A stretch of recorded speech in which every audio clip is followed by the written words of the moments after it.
Before we step into the fire of history, pause for one breath. If stories that expose falsehood, challenge blind traditions, and awaken forgotten truths matter to you, then stay with this journey, and quietly connect yourself with this channel. What unfolds ahead is not entertainment, it is a mirror. Long before empires carved their names into stone, before nations rose and vanished, 3 heavenly books spoke with one voice about a single man who dared to question everything his world worshipped. The Torah introduces him as Abram, the son of Terah, born into a household surrounded by carved gods, raised among rituals that praised stone and silence. The Bible calls him Abraham, the man who left his father's house, shattered inherited belief, and walked toward an unseen promise guided only by reason and faith. The Quran names him Ibrahim, Khalilullah, the intimate friend of God, a man who rejected idols not with inherited hatred, but with unmatched logic, courage, and clarity. All 3 scriptures agree on one truth. The world around Abraham was drowning in tradition, and he chose reason. This is not merely a story of idols breaking. This is the story of legacy versus logic, of comfort versus truth, of silence versus courage. Abraham was not born into a society searching for truth. He was born into a civilization proud of its ignorance. His people did not worship idols because they had proven power, they worshipped them because their fathers had. The gods of stone were passed down like family heirlooms, untouched by question, shielded by emotion, defended by violence. And at the heart of this industry of deception stood Abraham's own father Terah, a master craftsman of gods, carving divinity with his own hands, selling holiness to those too afraid to think. Imagine the contradiction: a young boy watching his father shape a god from wood, then watching grown men bow before it with trembling hearts. And slowly, silently, a question ignited inside Abraham's mind. How can something made be worthy of worship? Abraham did not rebel loudly. He observed. He watched idols being carried because they could not walk. He saw offerings placed before mouths that could not eat. He noticed prayers whispered to ears that could not hear. And unlike the others, he did not kill his doubt. He fed it. One night, Abraham looked up. The sky above Mesopotamia was vast, untouched by temples, unowned by priests. Stars shimmered, ancient, distant, powerful. His people believed these celestial bodies were divine forces controlling fate. Abraham pointed to a star and said, "This is my Lord." But when it faded, he spoke again calmly, logically. "I do not love those that disappear." He looked to the moon brighter, commanding the night, and tested the belief again. When it too vanished, he rejected it without anger. Then came the sun, radiant, dominant, worshipped across civilizations. And when it set, Abraham delivered a sentence that shattered centuries of blind devotion. "I turn my face toward the one who created the heavens and the earth, and I am not among those who associate partners with him." This was not poetry. This was a verdict. Abraham did not inherit faith. He constructed it. And that made him dangerous. When he finally spoke to his father, there was no arrogance in his tone. Only reason. "Why do you worship that which neither hears, nor sees, nor benefits you?" A question so simple that it terrified an entire civilization. His father did not respond with logic, only with threat. "If you do not stop, I will stone you." Truth always terrifies falsehood when it cannot answer. But Abraham was not done. He did not argue endlessly. He demonstrated. On a day when the city emptied for a festival, Abraham entered the grand temple, a hall of God standing in silent rows. He did not destroy them in rage. He destroyed them with strategy. One by one, The idols fell except the largest one. In its hands, Abraham placed the axe. When the people returned and saw their gods shattered, their world collapsed. "Who did this to our gods?"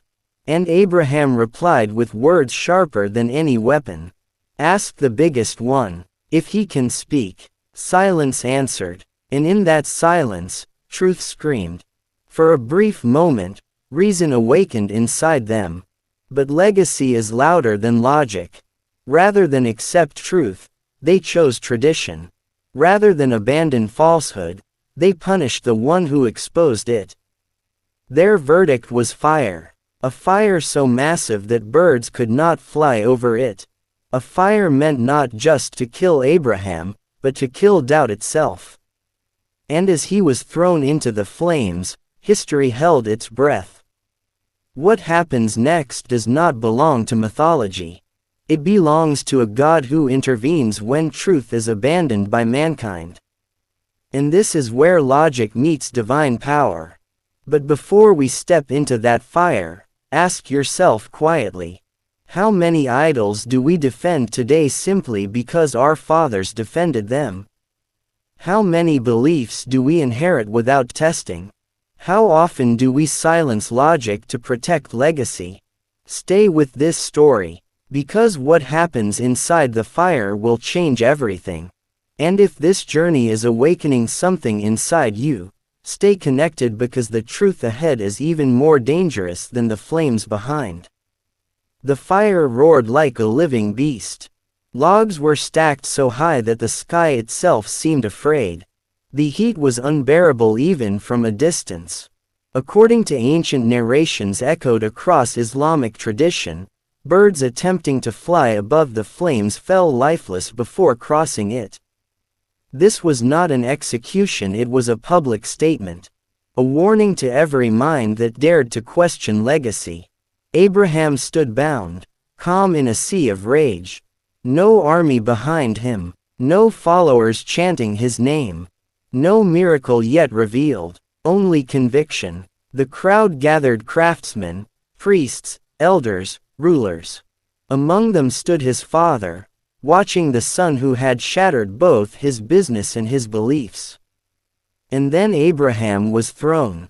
At that moment, the universe witnessed something unprecedented. The Quran records words that rewrite the laws of nature itself. O fire, be coolness and peace upon Abraham. Fire, the ultimate symbol of destruction, became obedience itself. The flames did not burn his skin. The ropes fell away. The heat transformed into calm. Inside the inferno stood Abraham, untouched, unafraid. And outside it stood a civilization exposed, humiliated, defeated. The people stared in horror. Their gods had failed them twice. First in the temple, now in the fire. This was not magic. This was not trickery. This was proof. But proof alone does not save those who refuse to let go of pride. Instead of surrendering, they hardened their hearts. The Bible echoes this defiance by showing how Abraham's people did not repent, they retreated into silence. The Torah hints at Abraham's departure not because he lost, but because truth had no place among those who loved darkness. Abraham walked away from his homeland not in defeat, but in victory. Sometimes, leaving is the loudest proof. And here lies the greatest misunderstanding about Abraham. He was not just a destroyer of idols. He was the architect of reasoning faith. He did not say, "Believe because I believe." He said, "Think and belief will follow." This is why Abraham's legacy survives, while the idols of his people lie buried beneath history. But Abraham's trial did not end with fire. It intensified. He was commanded to leave everything familiar. To migrate. To trust a promise without evidence. From Mesopotamia to the barren lands of Canaan. From safety to uncertainty. From comfort to destiny. This is where legacy truly breaks. Most people abandon false gods but still worship comfort. Abraham abandoned both, and generations later, his logic gave birth to a lineage that reshaped the world. From him came prophets. From him came revelation. From him came a faith that still asks humanity to think. Yet even today, idols survive not carved from stone, but shaped from fear. Money that dictates morality, tradition that silences questioning, authority that demands obedience without reason, culture that mocks truth as rebellion. These are modern idols, and like ancient ones, they cannot speak, see, or save. The people of Abraham failed not because they lacked signs but because they loved legacy more than truth. And that question echoes through time. What do you protect when logic threatens what you inherited? Before we move to the final part, consider this. Abraham never asked his people to follow him. He asked them to follow truth even if it led away from him.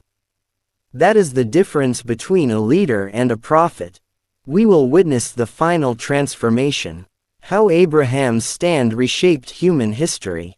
How logic triumphed over inherited darkness. And why this ancient confrontation still defines belief today. And at the end, a question will be placed before you not for comment, but for conscience. If this journey has ignited thought within you, remain connected because the final part is where the legacy ends, and truth begins. History often remembers conquerors by the lands they seized. But Abraham conquered something far greater: the human mind. When he walked away from his people, he did not carry an army, a crown, or wealth. He carried something far more dangerous to falsehood: clarity. The fire had failed to burn him. The idols had failed to silence him. And now distance itself could not erase him. Because ideas born from logic do not die with geography. Abraham's migration was not an escape, it was a declaration. He left behind a civilization that worshipped what it could see, to follow a Lord who could not be seen but could be reasoned. The Quran describes him as a nation in himself. The Bible portrays him as the father of faith. The Torah records him as the man chosen to carry a covenant beyond bloodlines. Different words, one reality.